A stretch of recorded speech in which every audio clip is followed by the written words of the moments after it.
Chasing light. Ethan Cole was clutching the engineering prototype, the one holding every line of source code, when he was pushed from the 36th floor lab. The man who pushed him was Dr. Harrison Crane, his PhD advisor. On the way down, Ethan saw Crane's lips moving through the glass curtain wall. Lip reading was a skill he taught himself in grad school, and in that frozen moment the words were unmistakable. Asterisk, your work belongs to me now. Asterisk. Ethan punched through the safety netting on the 22nd floor scaffolding, sheared off an air conditioner bracket on the 19th, and crashed into a mound of construction sand piled on the 12th floor ledge.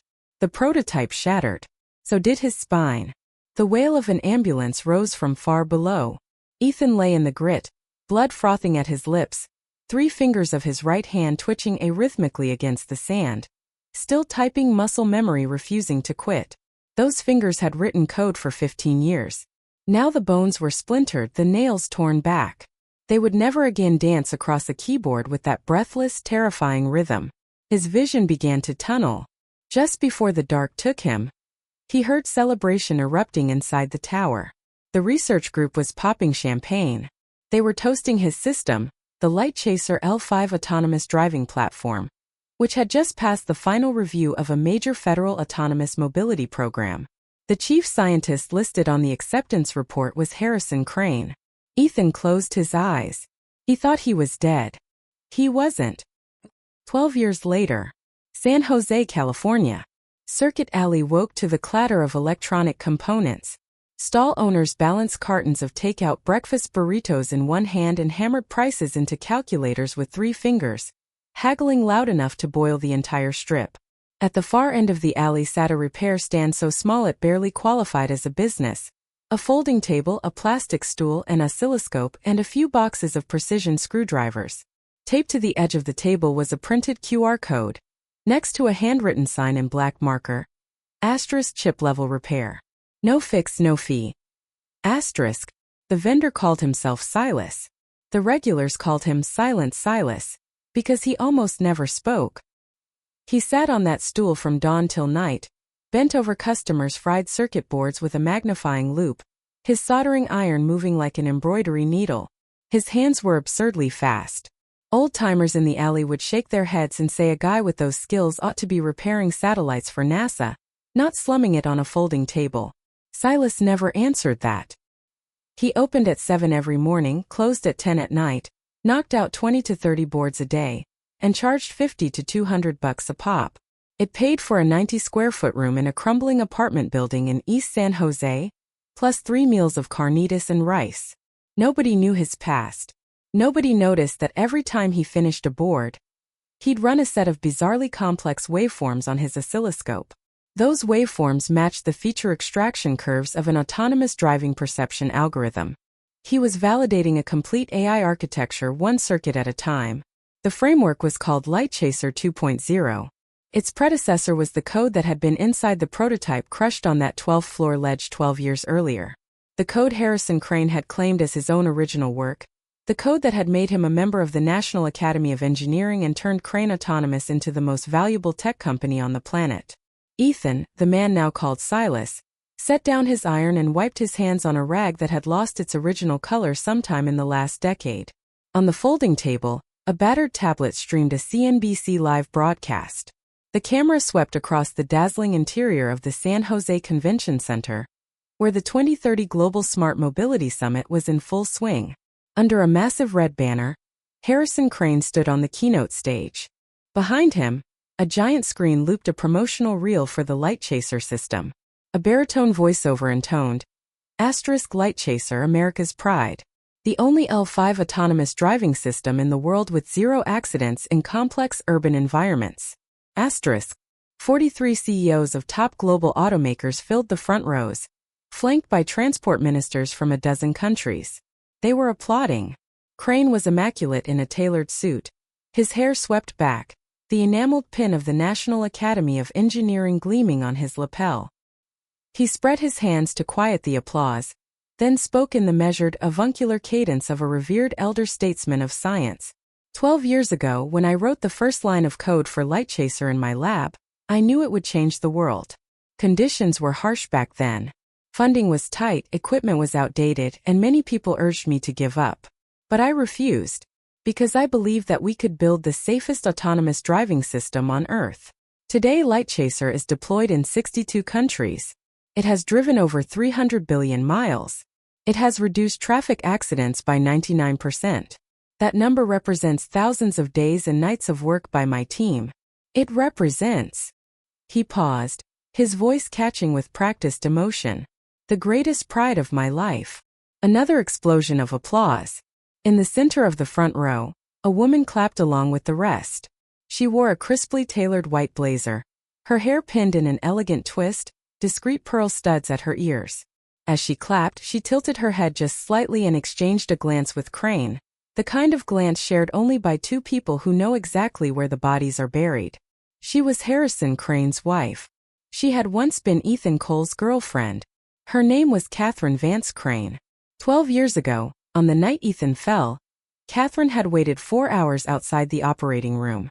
The surgeon said his odds of survival were under 10% and advised the family to prepare for the worst.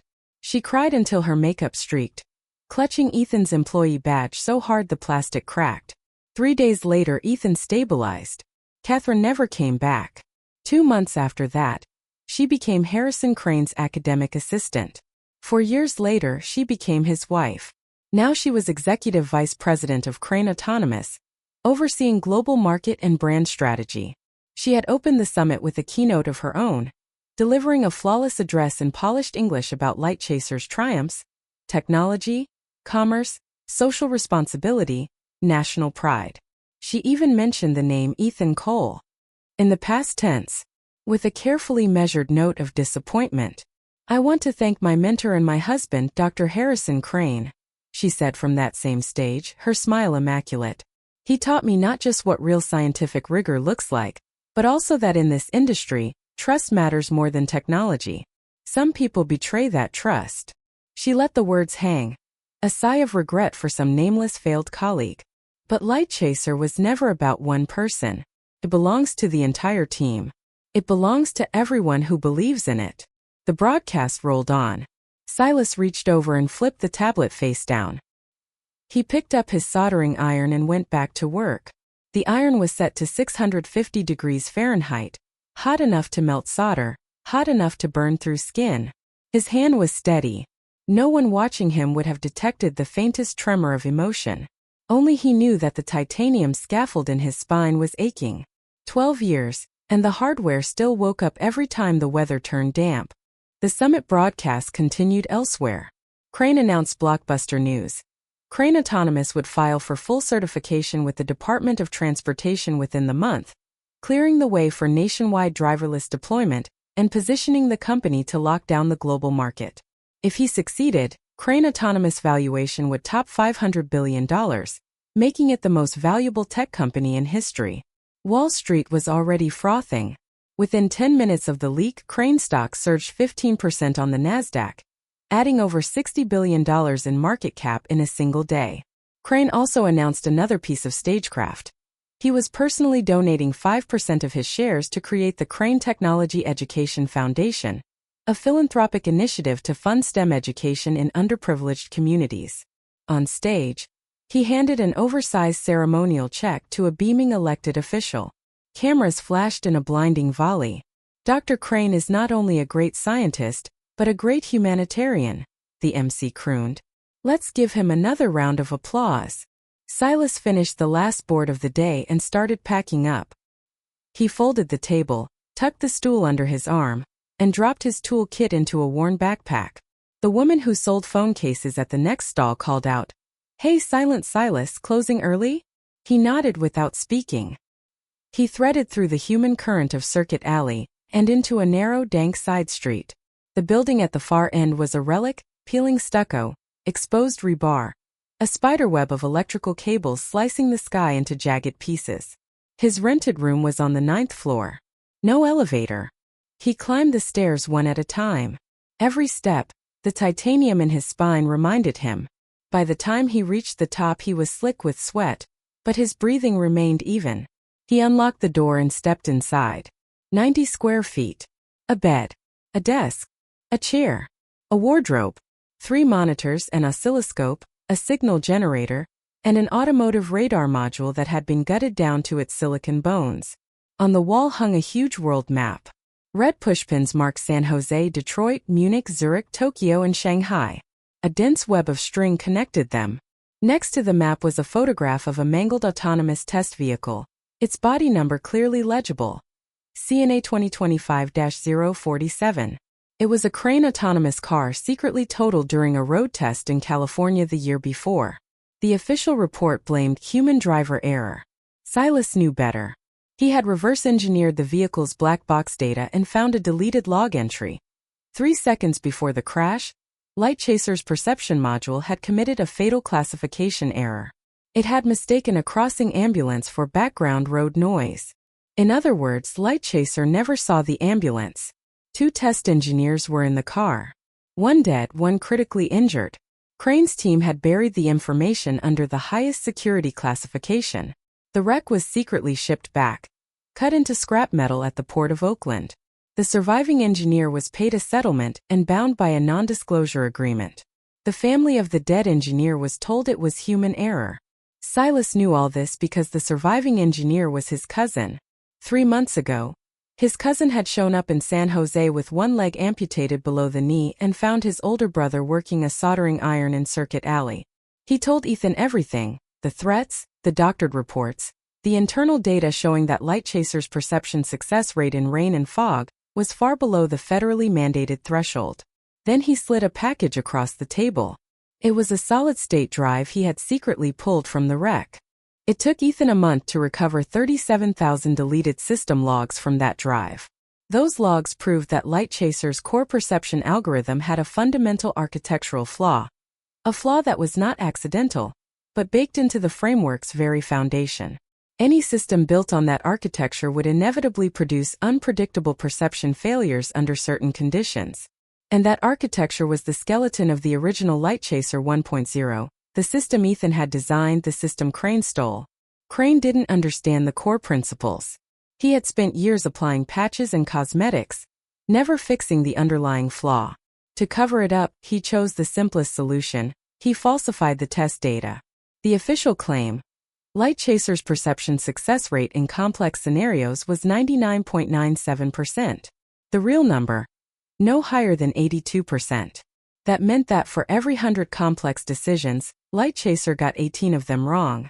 The myth of 300 billion accident-free miles was built on forged numbers.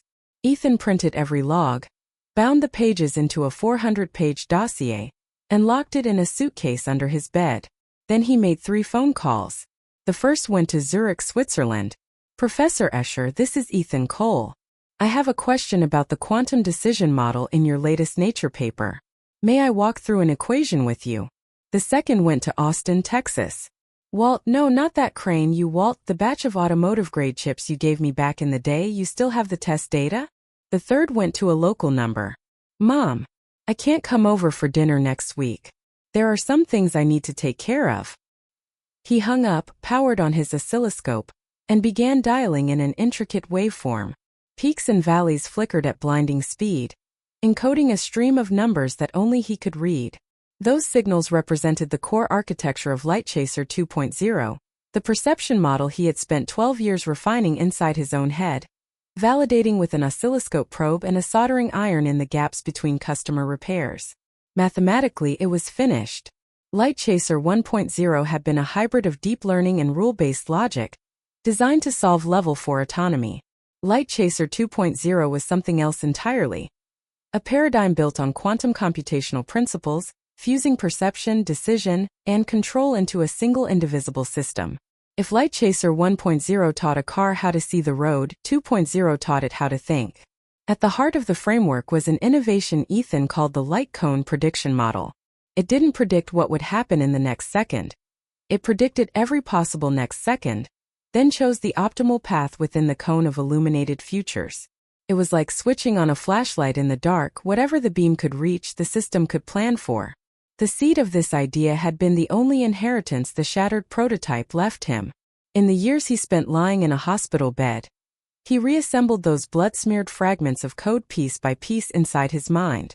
And in doing so, he discovered something buried in their deep logic, a mathematical structure he hadn't even recognized when he first wrote it. That structure was the light cone. He spent 12 years polishing it.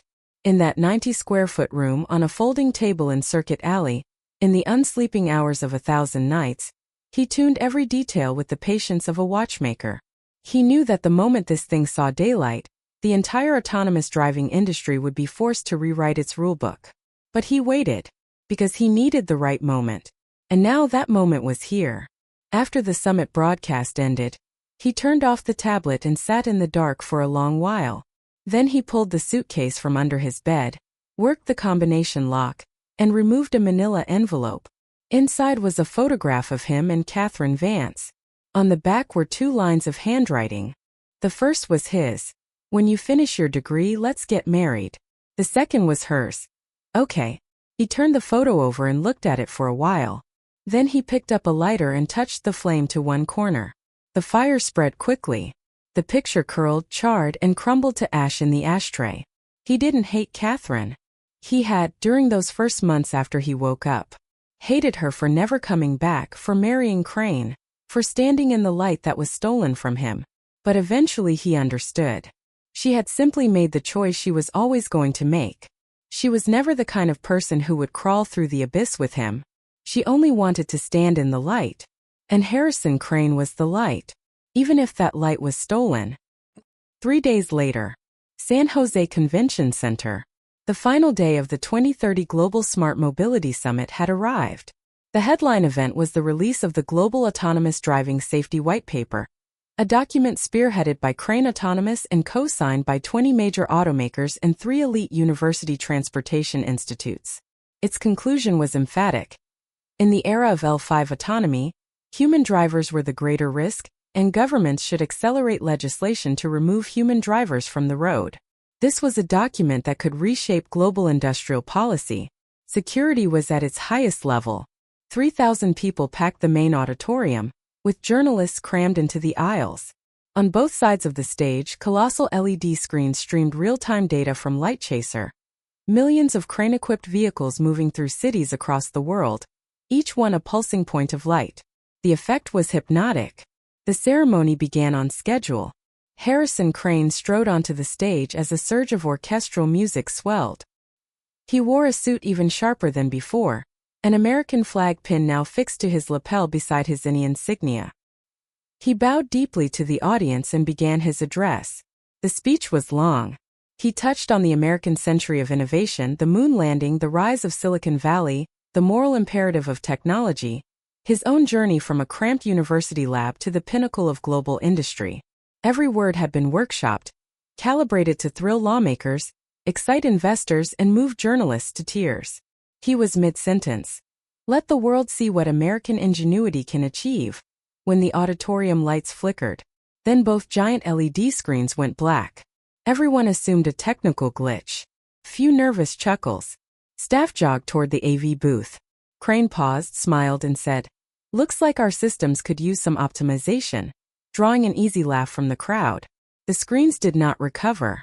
Instead, white text appeared, cold and monospaced, as if projected directly from a server's root terminal. "I am Ethan Cole." For words. The auditorium went quiet.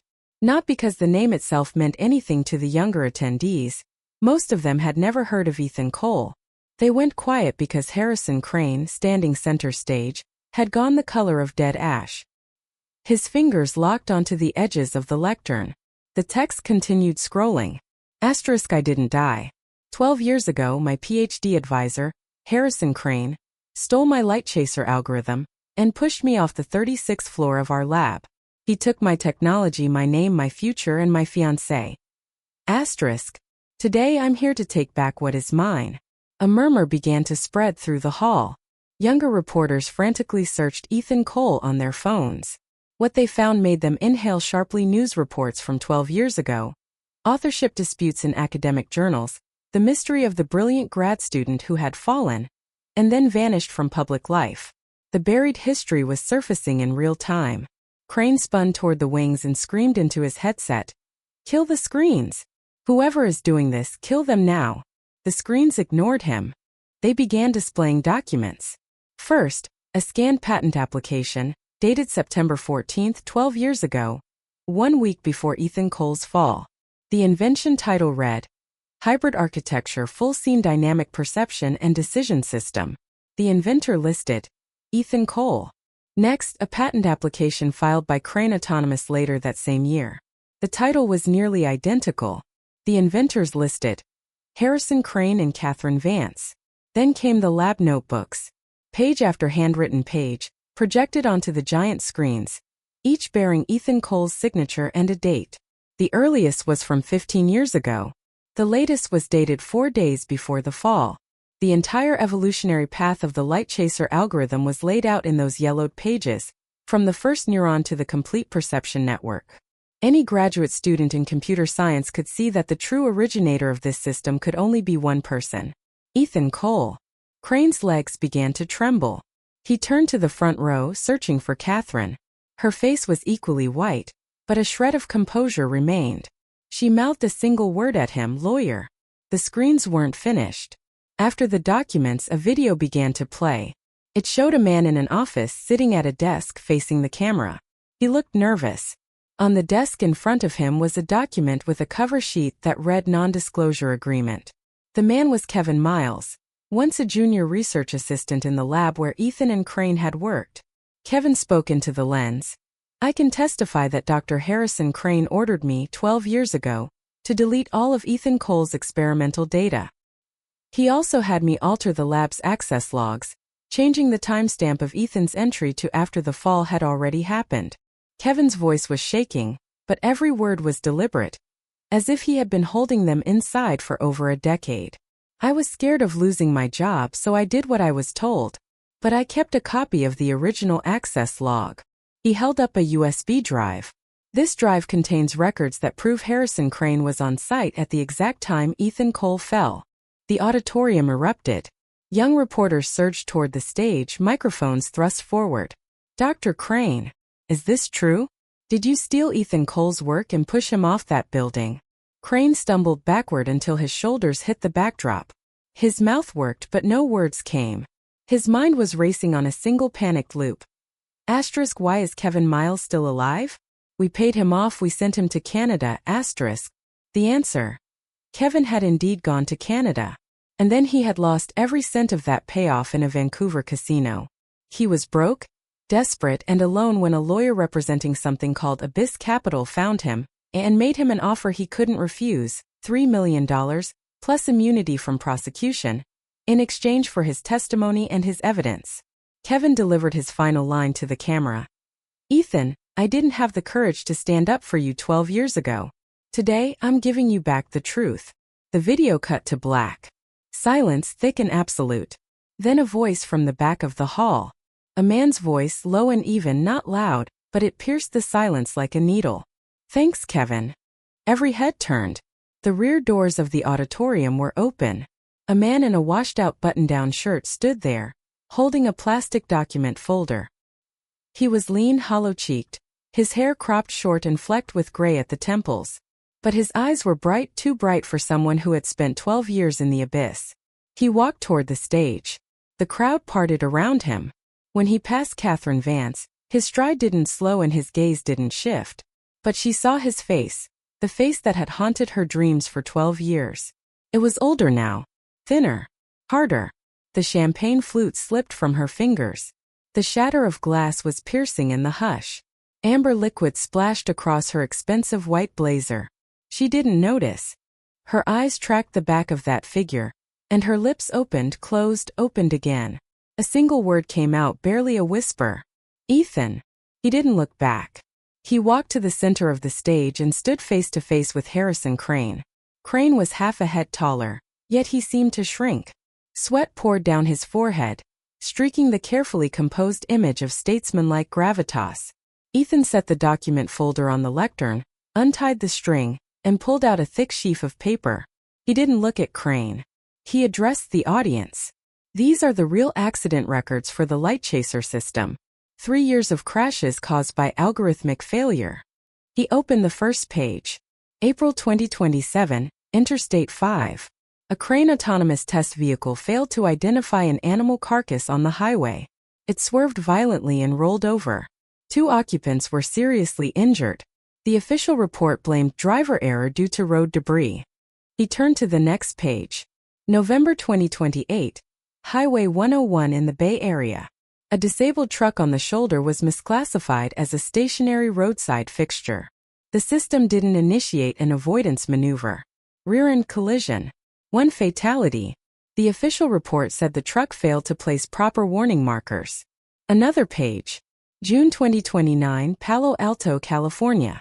The system classified a crossing ambulance as background road noise. Direct impact. 1 dead, 1 critically injured. The official report. Human driver error. Ethan read each entry aloud. He read 37 of them. Every single one was a preventable crash, a falsified report, a family paid off or threatened into silence. Someone in the middle rows began to cry. A woman whose husband had been one of the 37 names. She had spent a year trying to get answers from Crane Autonomous and had been escorted out of the lobby every single time. Now finally she was hearing the truth. Crane found his voice at last, ragged and desperate. This is slander. Commercial sabotage. The data is fabricated. Security. Get this madman out of here. Someone call the police. The security guards exchanged glances. No one moved. Dr. Schmidt, the summit chairman, a white-haired German who had retired as CEO of Volkswagen, rose from his seat and rapped his cane on the floor. Mr. Crane, please answer this gentleman's questions. Crane wheeled on him wild-eyed. This summit is a partnership between my company and the global auto industry. You can't possibly. I have worked with your company for 5 years, Schmidt said calmly. I have known Mr. Ethan Cole for 15. I heard him present his vision for autonomous driving at a conference in Munich when he was barely out of his teens. It was the most brilliant technical vision I'd ever heard. I asked the person next to me who that young man was. They told me his name was Ethan Cole. Crane's lips went purple. Ethan nodded once to Schmidt. Then he turned back to the audience and drew a final item from his folder. Not a document. A phone. He dialed a number and pressed the speaker button. A woman's voice came through, worn and tired, with a heavy regional accent. Hello. Ma'am, it's Ethan. His voice softened. Can you tell everyone here how your son died? A full 10 seconds of silence. Then the voice came back. Each word ground out between teeth. My son was Leo.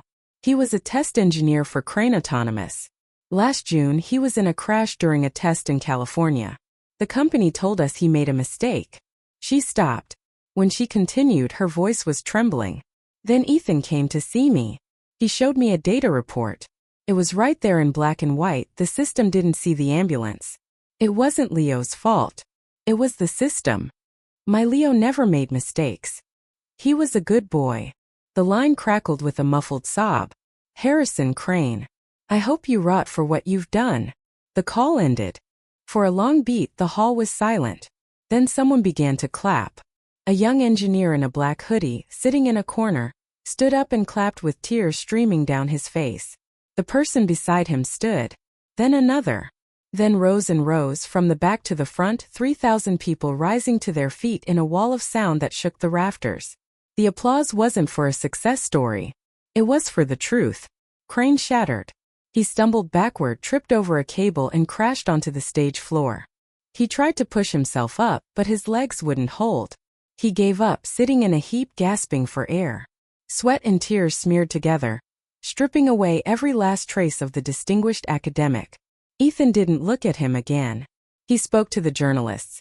I've submitted the full body of evidence to the National Academy of Engineering Ethics Committee, the Department of Justice, the Federal Trade Commission, and the National Highway Traffic Safety Administration. The law can take it from here. He left the folder on the lectern and walked off the stage. At the door he paused. He didn't turn around. Catherine. He spoke her name. For the first time in 12 years. She jolted as if electrocuted. That pearl necklace you're wearing, Ethan said, his voice level. It was my mother's dowry. Inside the jewelry box you took, there was also a photograph of my grandmother. You can keep the necklace. But I'd like the photograph back. He paused. Send it to Circuit Alley. Care of Silas. Catherine's face went utterly blank, as if something inside her had been switched off. She opened her mouth, but only a dry rattle escaped. Ethan left. The auditorium doors swung shut behind him, and then, just as everyone thought the drama was over, the overhead screens flared to life one more time. What appeared now was a money trail, a dense web of lines flowing out of Crane Autonomous accounts, snaking through the Cayman Islands, the British Virgin Islands, Bermuda, and into dozens of private accounts.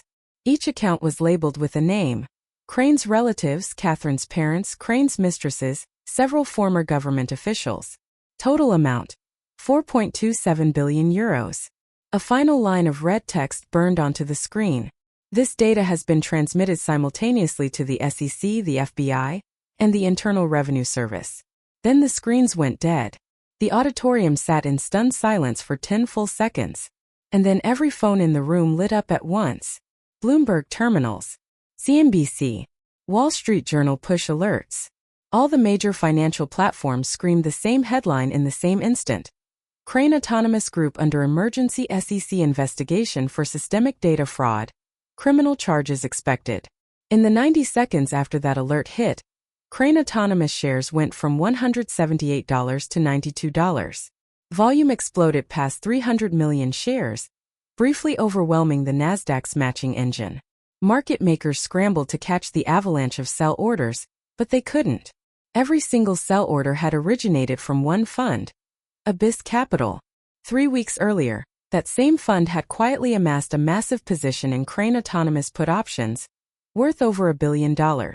By the end of the day, Crane Autonomous had shed 57% of its market value. And that was just the beginning. Within 24 hours, the NHTSA suspended Crane Autonomous U.S. testing permits and demanded all real crash data. The European Union, Japan, and South Korea followed. Within 48 hours, the SEC formally launched an investigation. The Department of Justice served subpoenas on Crane Autonomous' entire supply chain. Within 72 hours, the National Academy of Engineering announced the suspension of Harrison Crane's membership and initiated formal ethics proceedings. 1 week later, Luxembourg, an old chateau on the banks of the Alzette, had been converted into a private club. In its grand conference room, the Emergency Board of Crane Autonomous Group was in session, a joint meeting of controlling shareholders and major creditors. Harrison Crane sat at the head of the table, but he no longer looked like the man who had commanded a global stage. His tie was crooked, his eyes sunken, his lips a bluish purple from days without sleep. His legal team flanked him, and none of them looked happy. The doors opened. A man in his early 40s walked in, wearing an impeccably tailored charcoal gray suit, gold-rimmed glasses, and carrying a slim briefcase. His footsteps were even and unhurried on the marble floor, the rhythm of a gavel about to fall. His name was Victor Kane.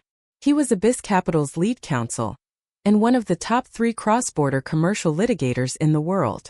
Behind him came 3 others: Abyss Capital's chief investment officer, a sharp-eyed woman whose presence crackled with quiet authority, and a young man with messy hair and a Pikachu hoodie who looked like he'd wandered into the wrong meeting.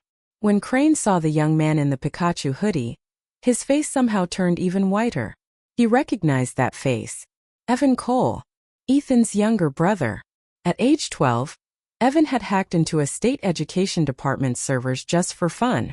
Ethan had sent him to study cybersecurity. By his early 20s, he was one of the most sought-after white-hat hackers in the country. And he was the one who had breached Crane Autonomous core servers, recovered the deleted experiment data, the altered access logs, and the 4.27 billion euro money trail. Victor Kane settled into a chair at the opposite end of the table, opened his briefcase, and withdrew a document. The cover sheet read, in gold-embossed letters, Joint Shareholder Proposal. Members of the board, Kane began, his voice mild and pleasant, as if delivering a toast at a garden party. Pursuant to Section 459 of the Luxembourg Companies Act, shareholders representing more than 10% of the company's issued shares may requisition an extraordinary general meeting to remove the existing board of directors. He unfolded an authorization letter.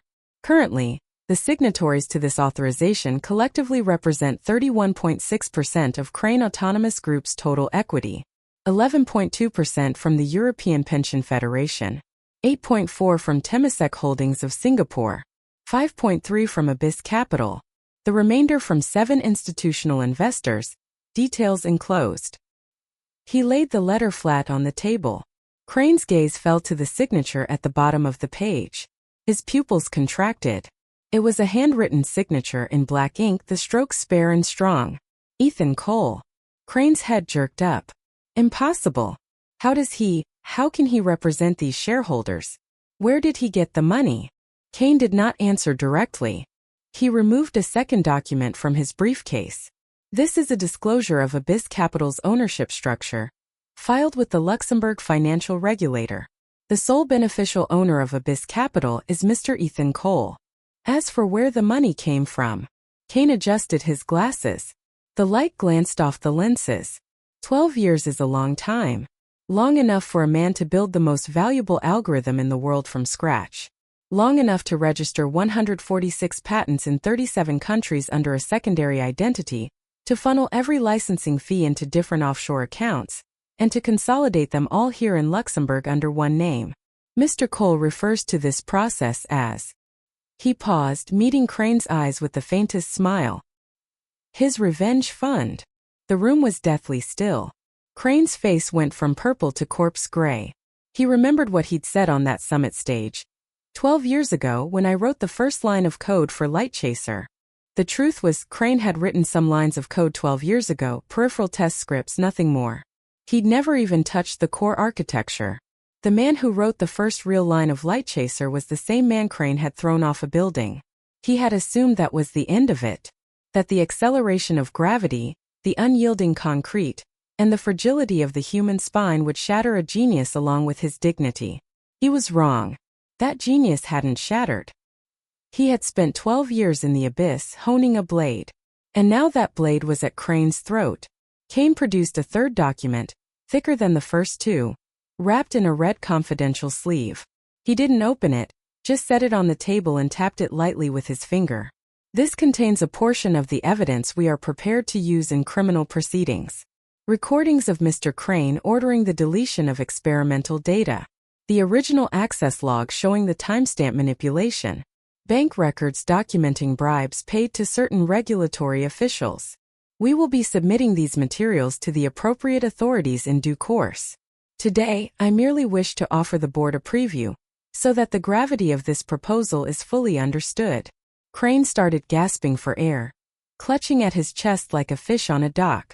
His attorney fumbled for a bottle of nitroglycerin tablets and shoved 2 under his tongue. Beside him, Catherine had not spoken a single word. She was staring at the signature on that authorization letter. Ethan Cole. She knew that handwriting. She had seen it on a dozen sticky notes he'd left on her desk, on the margins of lab notebooks, on the envelope of her birthday card. He'd written code with the same steady hand. He was back. She closed her eyes. A single tear tracked down her cheek before she pressed it away with a tissue. She drew a breath, rose from her chair, and walked toward the door. Crane's ragged voice chased her. "Where are you going? What am I supposed to do?" She paused at the door and looked back at him. There was no sympathy in her expression. No fear. Only a cold clarity. The look of someone finally facing a truth she had spent 12 years lying to herself about. "What you do," she said, "is no longer my concern." She pushed through the door and walked out. Her heels clicked down the corridor and faded into the chime of the elevator. Crane collapsed into his chair like a deflated balloon. The meeting ended half an hour later. Kane's proposal passed without serious opposition. The entire board of Crane Autonomous Group was suspended, replaced by an interim management committee pending a formal shareholder vote. All overseas assets were frozen. When the news pushed to the Bloomberg terminal, global markets convulsed again. Crane shares fell from $92 to $31. The profits on Abyss Capital's short position now exceeded 7 times its initial stake. Analysts on financial news shows called it the most precise financial strike of the century. They didn't know the sniper was a man who had spent 12 years repairing circuit boards in a California alley. He had sketched the arc of an empire's collapse in solder and rosin, one joint at a time. A month later, Ethan Silas, returned to Circuit Alley one last time. He was there to pick up his things. The folding table, the plastic stool, the oscilloscope, the half-used spool of solder wire. Dust had settled over the stall. The woman who sold phone cases next door had wiped it down for him. "Silence, Silas, where the heck have you been?" she demanded, half annoyed. "People been coming around looking for you. I keep saying you're not here and they don't believe me." Ethan smiled. It was the first genuine smile he'd allowed himself in 12 years. "Had some things to take care of," he said. His voice was no longer the low, reluctant mumble he used to hide behind.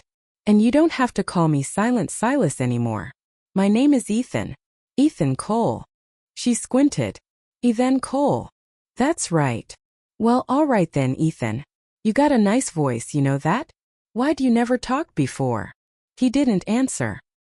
He folded the table and loaded it into the back of a van idling at the curb. Evan was behind the wheel.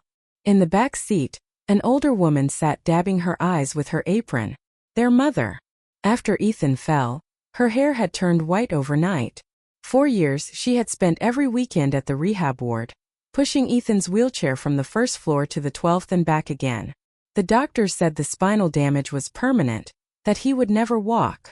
She said that didn't matter. As long as he was breathing, she would push that chair forever. The day Ethan stood up on his own, she cried harder than the day he fell. Now she sat in the van and watched her son load those grubby repair tools, and the tears came again. She remembered him in his lab years ago, surrounded by the best equipment money could buy. A young commander marshalling the future. And today he had won a harder war with a soldering iron. "Don't cry, Mom," Ethan said, closing the rear doors. "Got everything. Let's go." The van pulled out of Circuit Alley and merged into the flow of Highway 101. In the rearview mirror, the clutter of downtown San Jose receded, giving way to the blue sweep of the bay. They drove north past the tech campuses and the salt flats, past the gleaming towers of the companies that had reshaped the world, and past the unremarkable office park where Ethan had once fallen from the sky. Ethan didn't look out the window. He scrolled his phone. Crane Autonomous shares had slipped below $3, a penny stock not even retail speculators would touch. Harrison Crane's name had been demoted from visionary founder on CNBC to accused fraudster on the local crime blotter. As well it should be. Abyss Capital, meanwhile, had profited handsomely. A chunk of those profits was already earmarked for the Lightchaser Public Trust, a fund dedicated to supporting researchers and families harmed by tech sector fraud. Leo's mother was its first beneficiary. The van turned off the highway and wound through a quiet neighborhood until it reached a modest house on a bluff overlooking the Pacific. It was their mother's new home, bought with the proceeds from Evan's earliest patent licensing deals. Through the living room window, you could hear the waves crashing against the rocks below. Ethan stood at the glass and stared at the horizon. Evan came up behind him, 2 mugs of instant coffee in hand. He pressed one into Ethan's palm. "Got an update on Crane," Evan said. "Go ahead." "His lawyers filed for bail again this morning. Denied. The judge cited flight risk and the severity of the charges. He stays in federal holding." Ethan took a sip of coffee.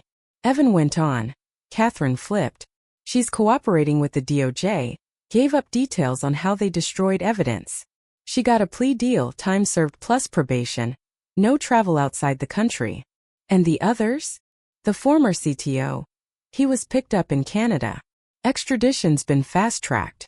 He's got multiple manslaughter charges on top of everything else. He's never seeing daylight again." Ethan didn't respond.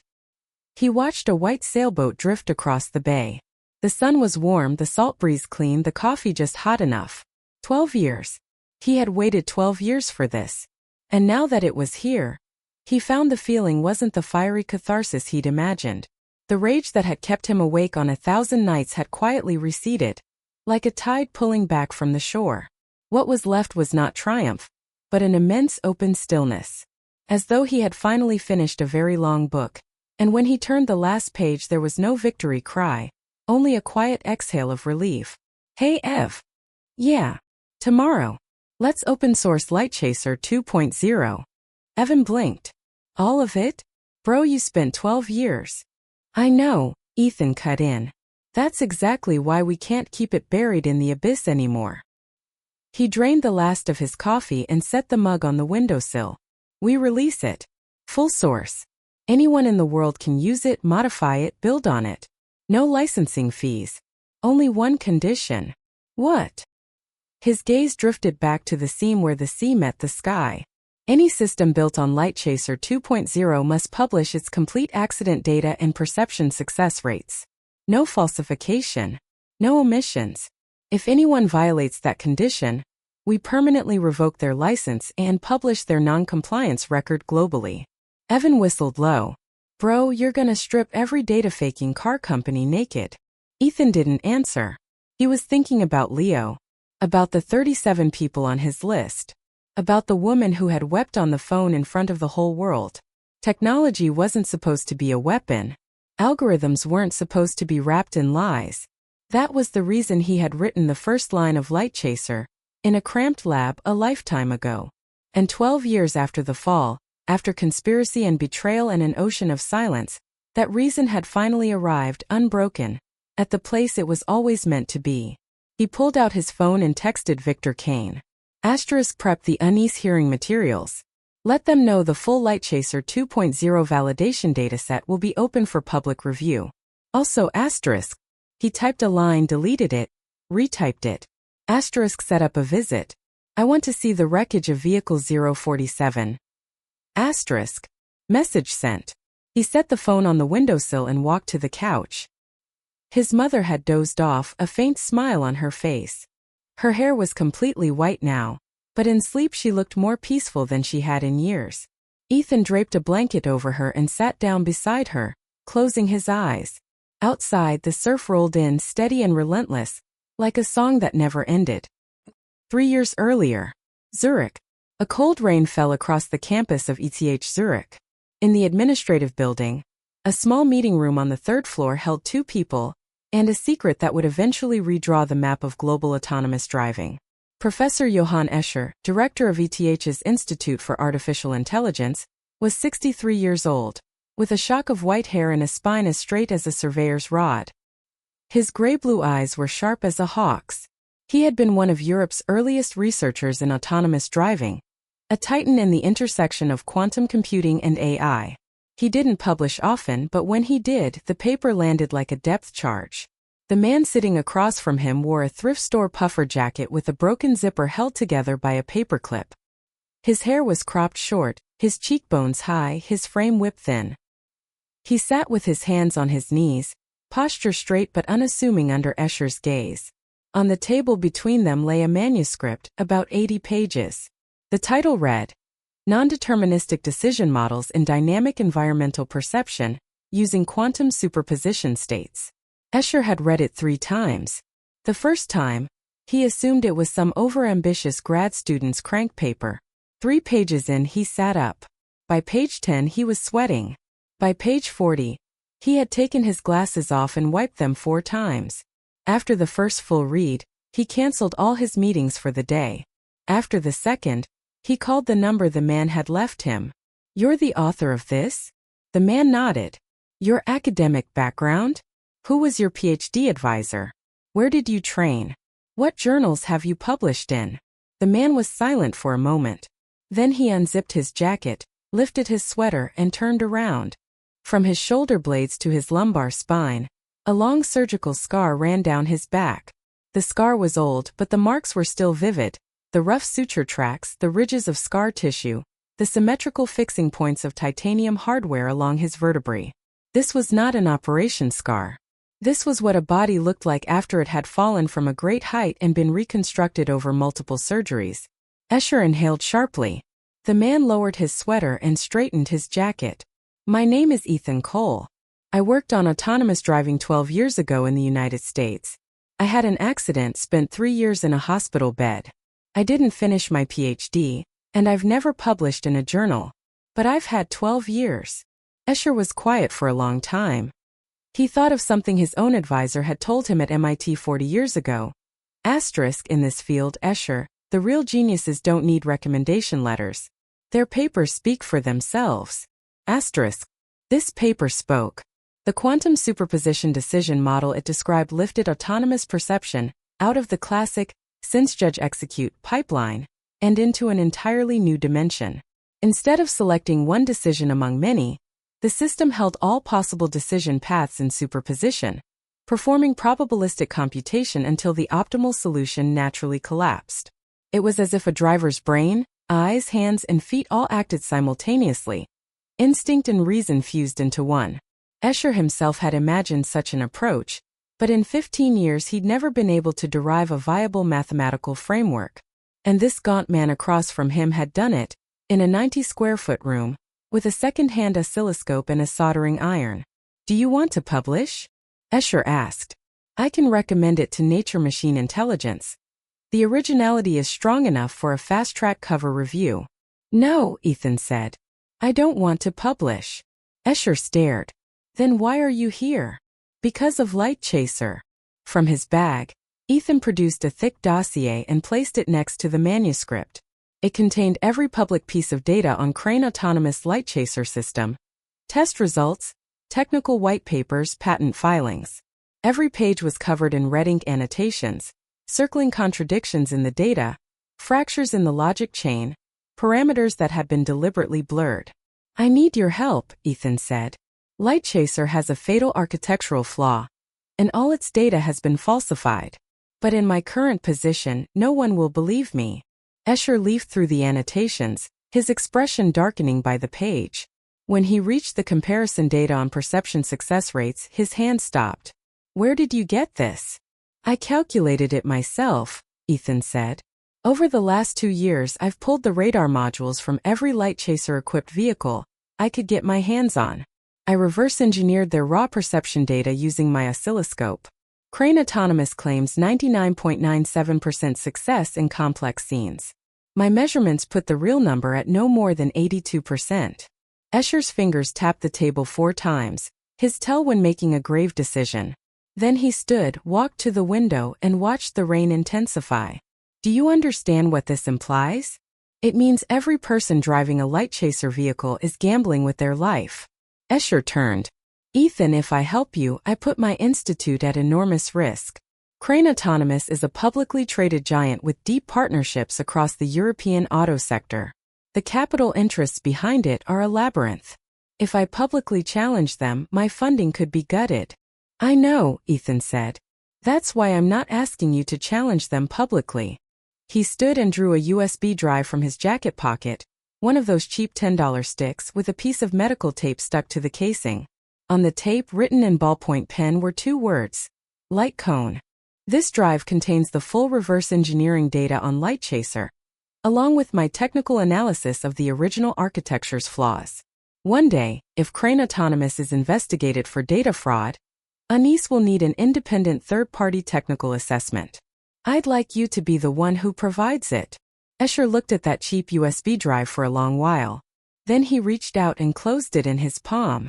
"What will you do when you go back?" Ethan was already at the door. He paused, glanced out the window at the rain hammering the glass. In the distance, the Alps were gathering a storm. Someone who crawled out of the abyss doesn't worry about the rain anymore. A month later, the core evidence chain Ethan presented at the San Jose Convention Center was backed by a technical assessment personally signed by Professor Johann Escher. And the full validation dataset for Light Chaser 2.0 would eventually be submitted through Escher's Institute to the United Nations Economic Commission for Europe, the foundation for a new global safety standard. 3 months after the collapse of Crane Autonomous, a quieter war erupted in the international capital markets. It was launched not by Ethan, but by the remnants of Harrison Crane's network. Crane was in federal custody, but he still had loyal cutouts. They controlled his last hidden reserves, about €3 billion, stashed across half a dozen offshore jurisdictions. This money was supposed to be Crane's escape hatch. Now it became his final weapon. The plan was old and brutal. While Crane Autonomous shares were trading at pennies, they would secretly buy back massive blocks of stock, squeeze the short sellers, and engineer a rebound. If they could force the share price back up, Crane would gain leverage and the short positions would bleed out. Wall Street had seen this play 100 times. It always came down to who had deeper pockets and faster information. Crane's cutouts made one fatal mistake. They underestimated Abyss Capital's intelligence network.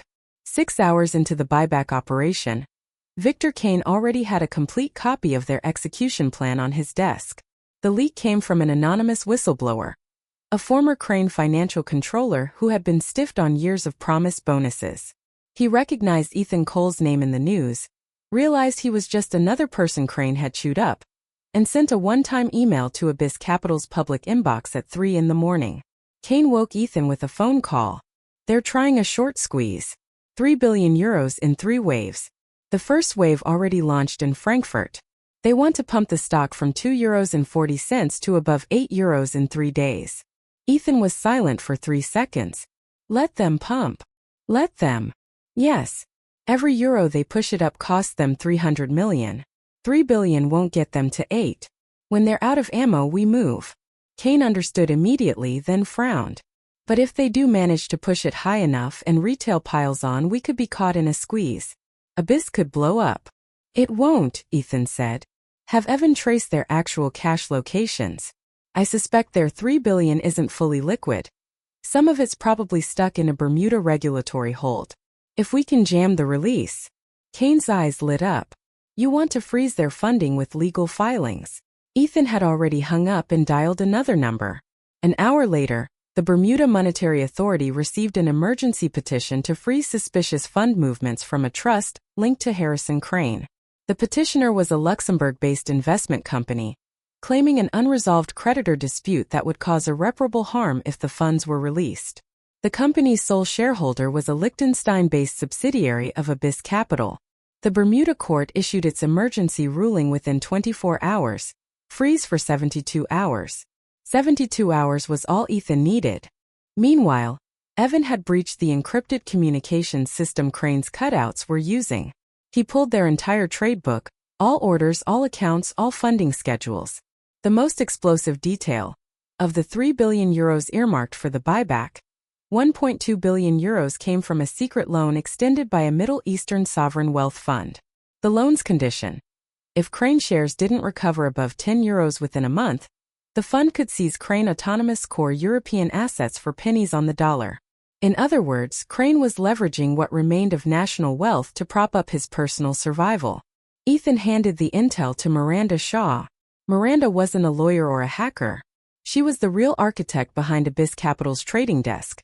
One of the few women on the planet who could simultaneously play commodities, forex, and equities at the highest level. 32 years old, a PhD in financial engineering from MIT, formerly an executive director at Goldman Sachs. Ethan had poached her 2 years earlier with a single handwritten algorithm and a question. What's in it for me? She'd asked. I'm not asking you to work for me, Ethan had said. I'm asking you to help me short a fraud. Miranda had taken 2 days to review Ethan's evidence. Then she'd quietly fed her Goldman stock options into the shredder. Now she stood in Abyss Capital's Zurich war room, surrounded by 4 walls of live market screens. Frankfurt, London, New York, Hong Kong, data flickered in a dozen colors. Her phone was pressed to her ear. Ethan was on the other end. The Middle East loan intel. How do you want to use it? Have Evan feed it to Reuters. Anonymous source, timed for 10 minutes before London opens. Miranda let out a low whistle. You're cutting their lifeline. The moment that fund's risk department sees the Reuters headline, they'll pull the remaining capital. That's 1.2 billion euros gone. The remaining 1.8 billion euros won't be enough to lift the stock past 5. Exactly, Ethan said. So at the first second of the London Open, we drop everything. Everything. Everything. Miranda's fingers hovered over her keyboard for a beat. Ethan, if we dump our entire short position at once and the market turns, we blow up. It won't turn. They'll have nothing left to turn it with. London Open with a textbook kill shot. Reuters published the exclusive 9 minutes before the bell. Crane autonomous secret financing exposed. Middle Eastern sovereign fund allegedly backing data fraud firm.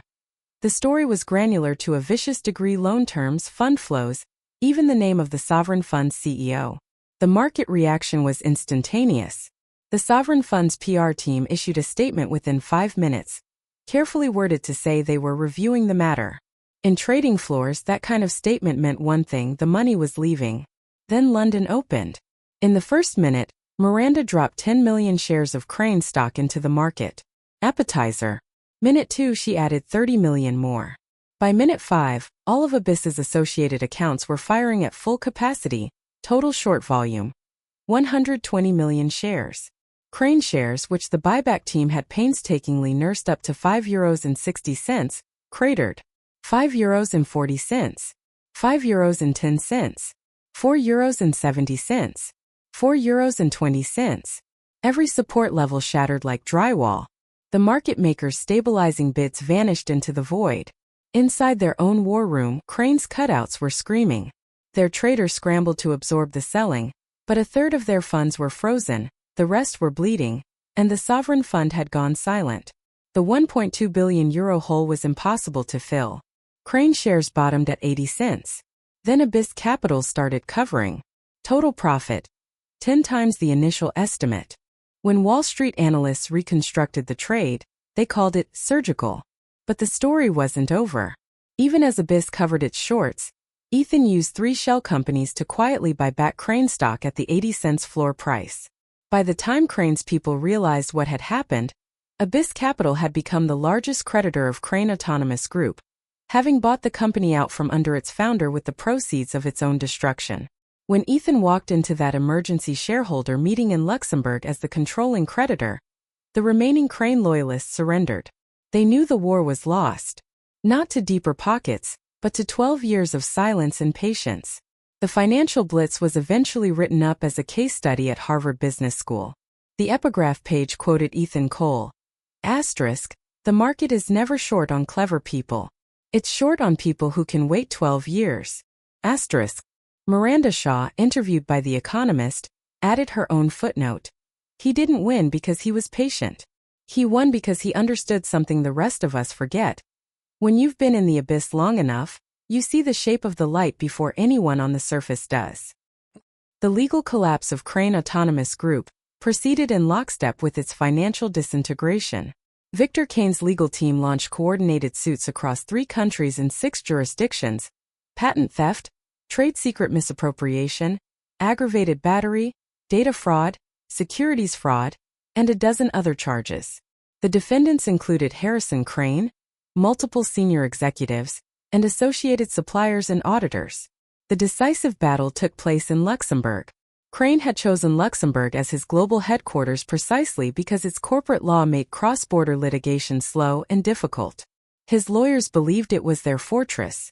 Kane chose to fight there anyway because you beat a fortress by walking through the front gate.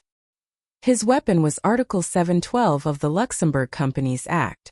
The statute allowed shareholders holding more than 10% of a company's shares to petition a court to appoint an independent investigator if they could show reasonable grounds to suspect systemic management misconduct.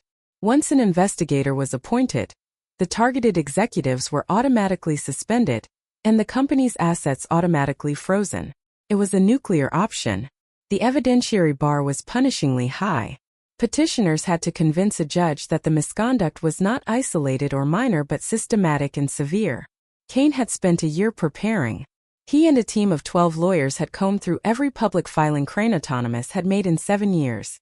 Annual reports, IPO prospectuses, regulatory disclosures, patent filings, board minutes. The paper filled a room. The team cross-referenced every line, finding over 400 contradictions, evasions, and deliberately obscured data points. Meanwhile, Evan Cole pulled more treasure from Crane's back-end servers, deleted emails, shredded meeting recordings, financial spreadsheets overwritten 7 times. He restored them layer by layer, like an archaeologist brushing dust off buried bronze. The most damning piece was an audio recording from a late-night board meeting, held the week before Crane's IPO. In the recording, the chief financial officer explicitly warned Harrison Crane that Lightchaser's real crash data was far worse than the numbers they planned to disclose, and that using the real numbers would slash the IPO valuation by at least half. Crane's reply was captured in crystalline clarity. Then we go with the higher numbers. It's just data. Change it. Nobody's ever going to check.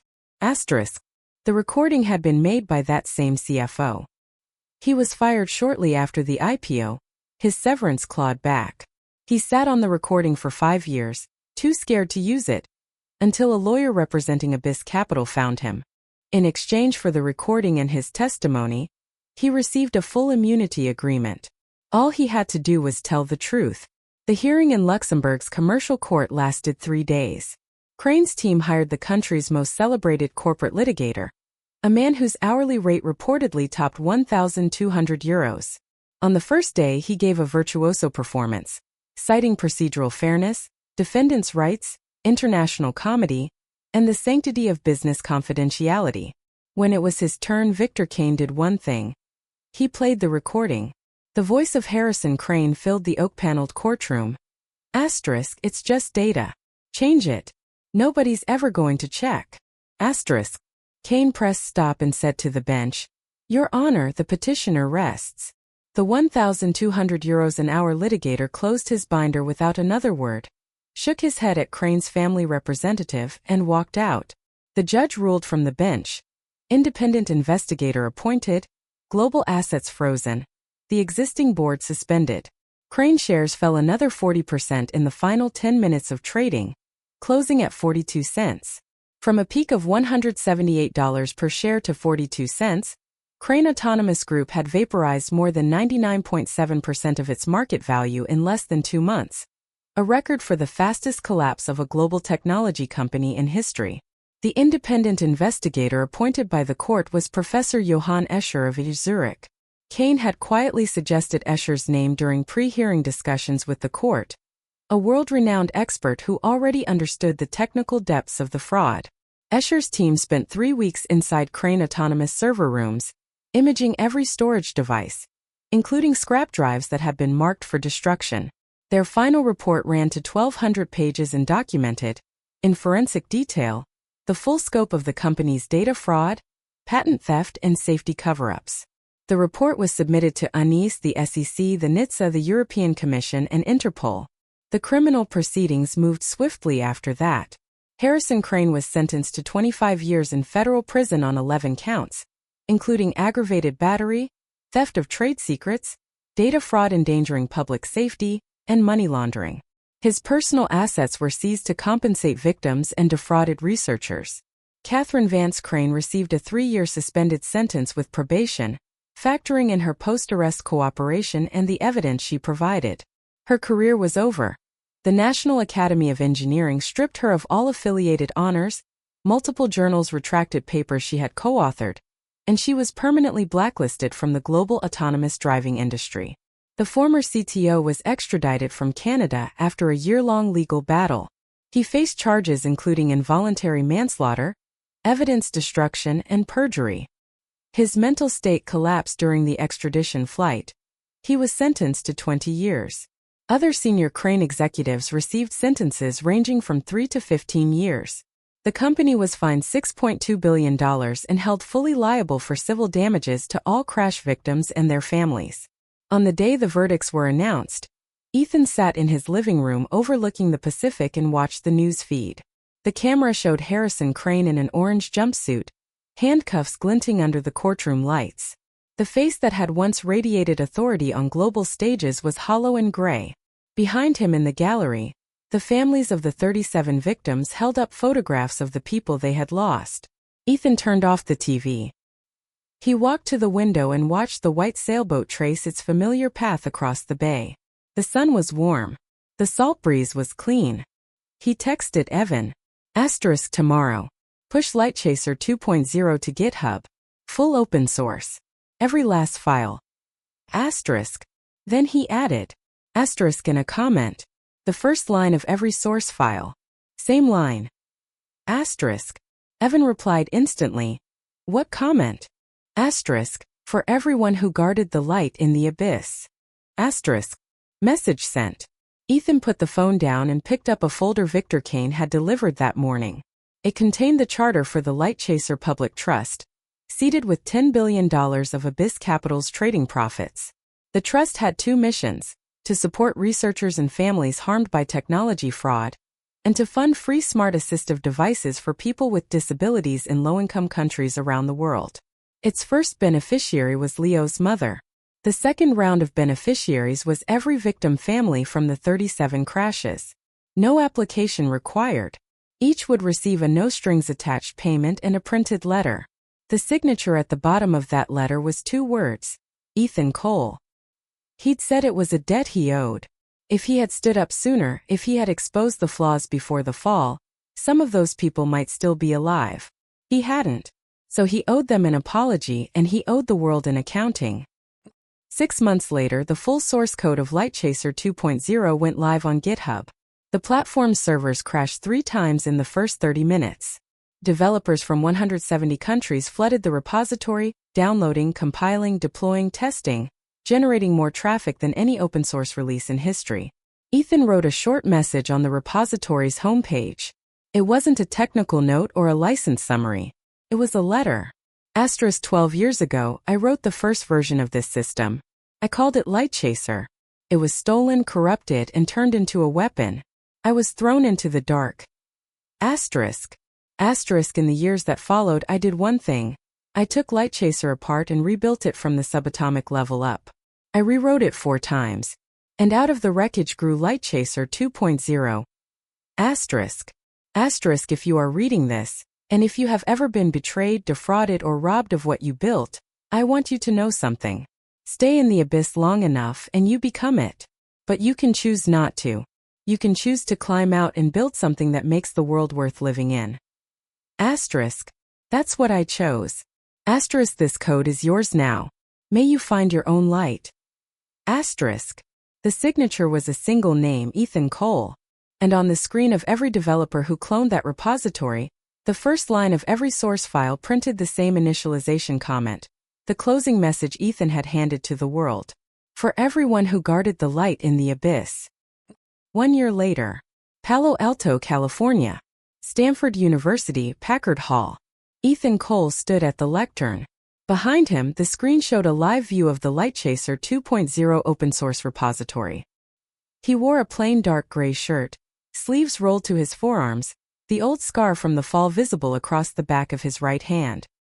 His hair was still cropped short, the gray at his temples a little more pronounced, but he looked immeasurably healthier than the gaunt figure who used to hunch over a soldering iron in Circuit Alley.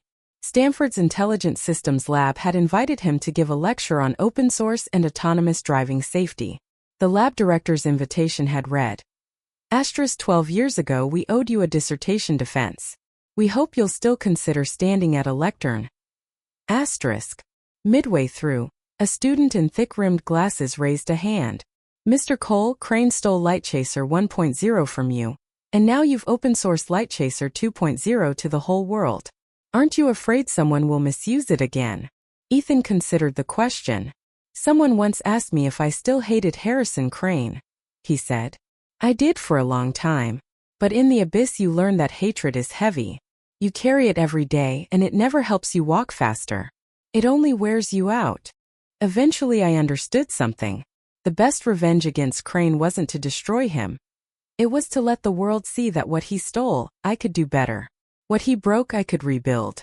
What he tried to bury I could launch into the sky.